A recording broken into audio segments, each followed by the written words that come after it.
In this episode,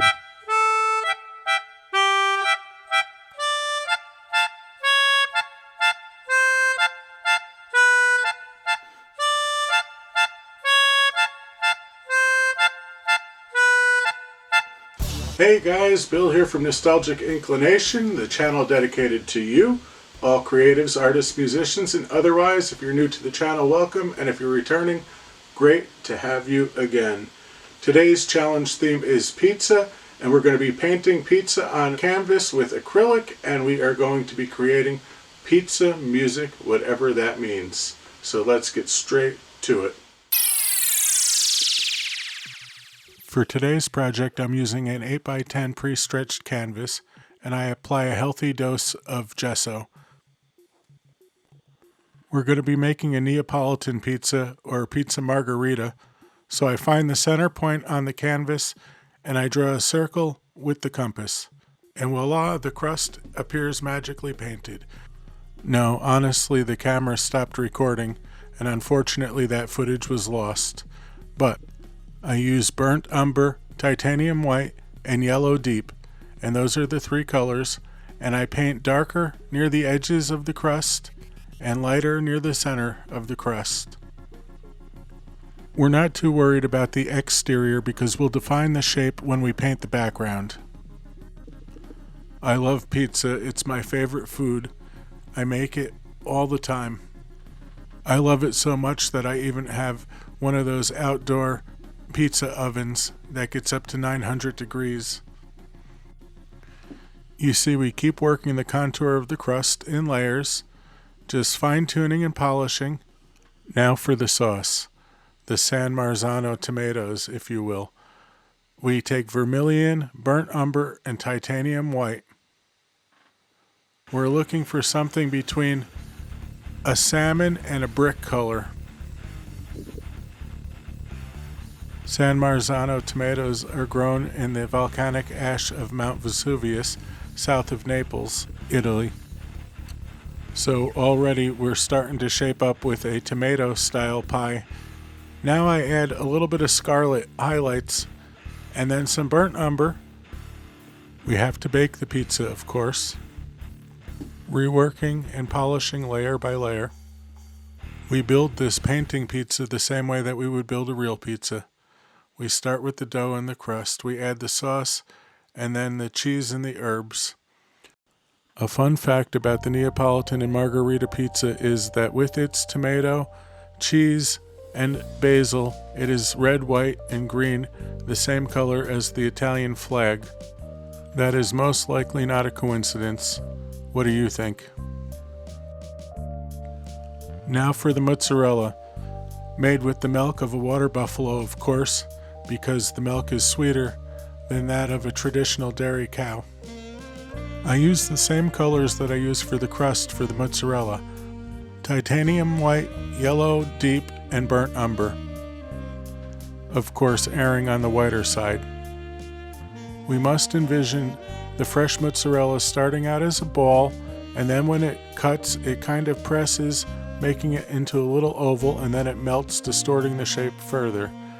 Now we mix a little burnt umber and some deep yellow, and then we put on some specks of burnt umber, and we start to bake the cheese with a nice caramelization and a little charring. Put some nice charring in the crust and some darker spots in the sauce, which would be made of those San Marzano tomatoes, olive oil, salt, and pepper. Nothing else necessary. These pizzas cook anywhere from 600 to 2300 degrees Fahrenheit in the extreme cases, and in those situations they bake in less than a minute. This creates a nice crispy outside and a soft interior on the pizza. It also is reflected within the flavor of the pizza. Now our pizza wouldn't be complete without the basil. I take turquoise green and mix it with titanium white, and I use burnt umber for the darker shading. Of course, when picking your basil, you want to use the smaller leaves for such a magnificent pizza like this, nice and tender and flavorful and aromatic. Again, like everything else, work them in layers, adding in highlights and lowlights. Always polish every section of your pizza when adding another component. You get a different perspective and you say, oh, now that I have the basils, maybe I need to darken the sauce in this section. Maybe I need to rework the crust. So now I section off the canvas, dividing it in thirds. Of course, this is after letting the pizza dry. We mask it up, and you guessed it, the background is going to be the Italian flag. Simple, effective, and the pizza will not be floating in space. It will not take away from the pizza, and it will not underserve the pizza. For the green on the flag, I'm using grass green. This is where we have the opportunity to shape the exterior of our pizza crust. Work in the green as evenly and consistently as possible, blending away the brush strokes to the best of your ability. And don't worry, if it turns out a little blotchy, you could always add another coat. I paint the edges of the canvas too, just keeping things as smooth and as neat as possible. The grass green is a little bit transparent, so you'll need to work it to make it opaque. Kind of like mowing the rows onto a baseball field. My favorite type of pizza is New York pizza, but there's not a chance that I would ever turn down a Neapolitan or a pizza Margherita like this. For the red in the flag, I'm using vermilion, pure vermilion in all of its glory.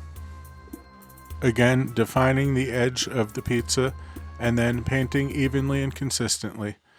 This goes down a little bit more opaque than the grass green, so this side was a lot easier to get down. Again, I paint the edges of my canvas. We're going to have a nice Italian flag with a pizza Margherita in the center of it. Now we wait for it to dry, and then we peel the tape. We're going to add the white to the center of the flag. We're going to define the top and the bottom section of the crust, and then we're going to fix any bleed that we have. I reused the same masking tape, helping out with the supply burden. I'm just using pure titanium white for the center of the flag, working the edge of that crust, getting it exactly like we want. We don't want it to be a perfect circle. It was handmade, of course. Well, any good pizza is handmade. I mean, sometimes you can probably enjoy a frozen pizza made by a machine, but this pizza that we're painting was not made by a machine. And you see, if we get the white a little bit too far into the crust, we just simply rework the crust, back and forth, layers and fine-tuning as we always do. Don't forget to paint the edge of your canvas again. Now when we finally remove the tape, it reveals a little bit of bleed, and we are going to fix that no problem lickety split. Now I just get that edge of the crust one more time from within the crust, and we get that shape to its final destination. We get that outer edge nice and defined, and now we fix the bleed.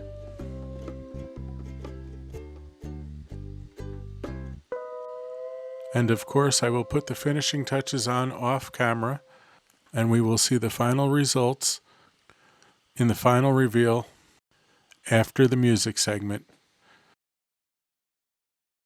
Now for the music segment. So I'm going to be making the stereotypical traditional Italian music. You know, that fancy music with the accordion that you hear during a nice Italian dinner. I'm going to be using the melodica as you see here, and I'm going to be using the mandolin and nothing else. I start by just doing a simple bass line, and this is the lowest that my melodica plays, but I will lower in Logic Pro X yet another octave. Now I record the rhythm. Again, I keep things simple, and the reason why I can use the melodica to simulate the Musette accordion is because they are both reed instruments and they put out a similar frequency. The melodica is a great, inexpensive instrument for both the beginner musician and experienced musician alike. It is played by blowing into the hose, as you see, and playing the piano-style keyboard. Here I record the lead line. So now that's 3 simple melodica parts, and we'll put them together and add a little bit of reverb and see if we can get that musette accordion sound. Again, like with the painting, it's like baking the pizza itself. You gotta start with the dough, add the San Marzano tomatoes, and then top with the fresh mozzarella from the water buffalo. Now I take my mandolin, and you'll notice I just simply play the descending bass line, more like just the root notes in a middle octave. And I'm gonna add delay and tremolo in Logic Pro X. You won't believe the final result. Now for the final reveal. Thank you for watching.